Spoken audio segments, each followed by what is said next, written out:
তবে এই যে রাজার সন্তান ফকির হয়ে চলে যাবে ভাই, ফকির হয়ে চলে যাব। জীবনে কোনোদিন অভাব অনটন বুঝতে পারোনি। বুঝতে পারিনি রে দরদি।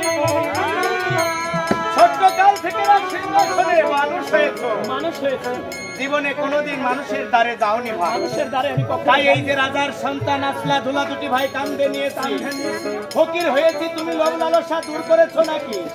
আমাদের পিতা যেরকম সেকেন্দার বাদশা মানুষের কাছ থেকে কর আদায় করে তেমনি ভাবে সেই মানুষের কাছে যে তোমাকে হাত পেতে ভিক্ষা করছে। আমি মানুষের দ্বারে দ্বারে কখনো ভিক্ষা করতে না পারবে না। ওরে কালাচার, আমি আসলা ধুলা যখন কান্দে নিয়েছি, আমি লোকের দ্বারে দ্বারে আমি ভিক্ষাও করতে যেতে পারি। এমন কোন ভক্ত আছে তোমাকে উদ্ধার করবে ভাই? একটিবার এসে দেখ। আমি কেবল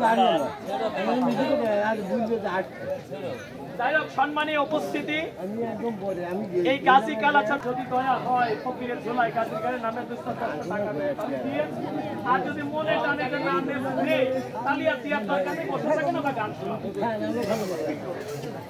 ওরে মা এই